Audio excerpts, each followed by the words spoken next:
अस्सलाम वालेकुम। आप देख रहे हैं लर्निंग पॉइंट्स और लर्निंग पॉइंट के साथ मैं हूं मोहम्मद याकूब।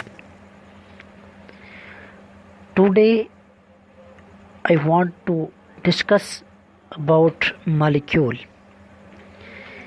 because our previous lecture was about atom. We have started the chapter number 1 of basic concept, and in this chapter I have already discussed that which things we discuss. So second things which we discuss is the molecule. We define molecule. A molecule is the smallest particle of a pure substance which can exist independently. मतलब मेरे कहने का यह है कि जो एक molecule है किसी भी सब्सटेंस का सबसे छोटा स्मॉलेस्ट पार्टिकल है जो अपना वजूद आज़ादाना बरकरार रख सकता है। ये जो मॉलिक्यूल होता है ये एक एटम पर भी मुश्तमिल रख सकता है और एक से ज़्यादा एटम पर भी मुश्तमिल हो सकता है। हमारे पास नंबर ऑफ एटम जो हैं एक मॉलिक्यूल के अंदर वो उस मॉलिक्यूल की एटॉमिक सिटी को बताते हैं। अगर आ जाए कि व्हाट इज़ एटॉमिक सिटी तो we can define that the number of atom present in a molecule determined its atomicity. अब मॉलिक्यूल जो होते हैं इनको हम 3 टाइप के अंदर तकसीम करते हैं।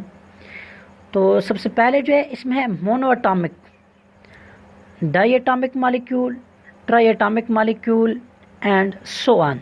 अब ये जो हमने इनको डिवाइड किया है मॉलिक्यूल्स को एग्जाम के अंदर काइंड के अंदर, ये जो मुख्त 3 काइंड मैंने बयान किए हैं मोनो एटॉमिक, डाई एटॉमिक या फिर ट्राई एटॉमिक, ये जो टाइप्स ऑफ मॉलिक्यूल हैं तो इसमें इसको हम जो है ना इस टाइप देते हैं नंबर ऑफ एटम की बुनियाद के ऊपर।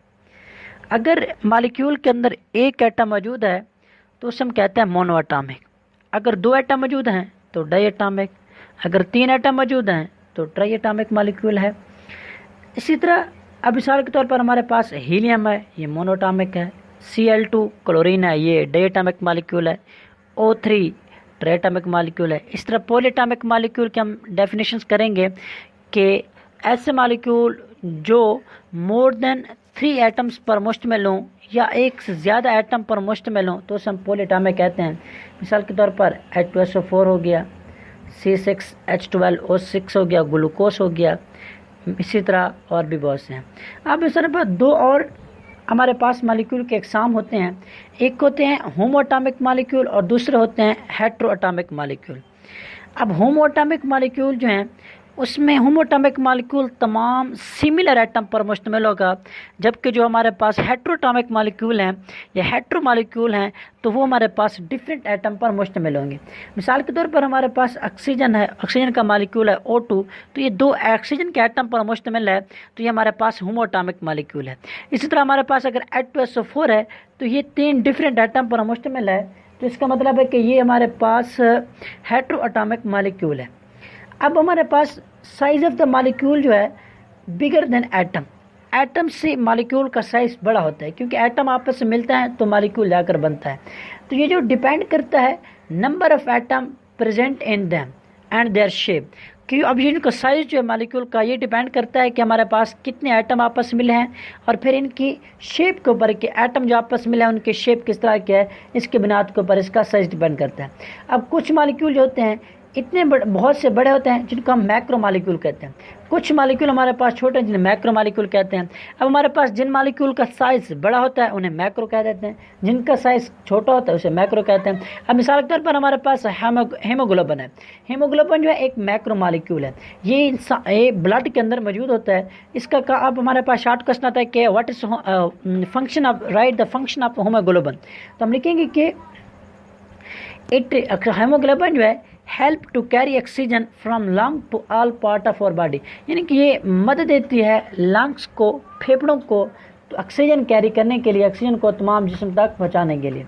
हर molecule of the haemoglobin is made up of nearly 10,000 atom. अब हमारे पास एक जो मॉलिक्यूल है हीमोग्लोबिन का ये 10,000 एटम्स पर मुश्तमिल होता है और इसका जो साइज़ होता है 68 68,000 टाइम्स लार्जर होता है या हैवियर होता है देन हाइड्रोजन एटम, मतलब कि 68,000 टाइम जो है इसका साइज जो है वो हाइड्रोजन एटम से ज़्यादा होता है। तो इसकी जो प्रॉपर्टी ऑफ द मॉलिक्यूल जो है, सम इम्पॉर्टेंट जो अहम प्रॉपर्टी, अब जो पहली प्रॉपर्टी है इसकी वो ये है कि molecule of the same substance are similar in all respect, मतलब ये कि molecule of the same substance जो होते हैं वो एक ही जैसे होते हैं तमाम पहलू के अंदर, तमाम ऑल रिस्पेक्ट के अंदर। दूसरे नंबर पर यह है कि molecule have empty spaces in between them, मतलब मॉलिक्यूल के दरमियान जो है ना खाली जगह मौजूद होते हैं।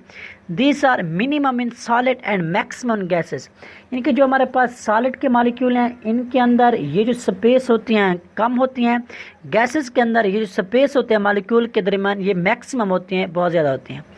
तीसरी प्रॉपर्टी जो है वो ये है कि they have ceaseless movement and these are maximum in gases, less in liquid, while only to and fro motion is present in solid। कहने का मतलब यह है कि अब इसकी जो मूवमेंट होती है मॉलिक्यूल की ये सबसे ज़्यादा होती है गैसेस के अंदर, इसके बाद लेस होती है गैसेस से कम होती है लिक्विड के अंदर, फिर जो सॉलिड होते हैं उनके अंदर सिर्फ टू एंड फ्रो मोशन पाई जाती है, मतलब कि सिर्फ अपनी पोजीशन ही चेंज कर सकते हैं, इतनी ज़्यादा उनके अंदर ये जो मूवमेंट ऑफ द मॉलिक्यूल है वो प्रेजेंट नहीं होती। फिर चौथी जो प्रॉपर्टी है वो यह है कि molecule have attractive forces for each other, इनके मॉलिक्यूल के आपस में कशिश की कुव्वत मौजूद होती है। पाँचवें नंबर जो प्रॉपर्टी है वो ये है कि they possess definite quantity of kinetic and potential energy, her molecule के पास एक मखसूस काइनेटिक एनर्जी और पोटेंशियल एनर्जी मौजूद होती है। छठी जो प्रॉपर्टी है ये है कि फॉर ए केमिकल रिएक्शन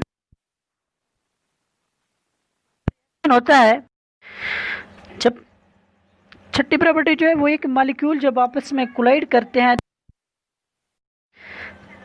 छठी जो प्रॉपर्टी है वो ये है कि जब मॉलिक्यूल आपस में कोलाइड करते हैं तो उनके दरमियान जो एटम जो होते हैं उसमें रीडिस्ट्रीब्यूशन जो होती है, जब रीडिस्ट्रीब्यूशन होती है फिर केमिकल रिएक्शन होता है और एक न्यू मॉलिक्यूल वजूद में आ जाता है।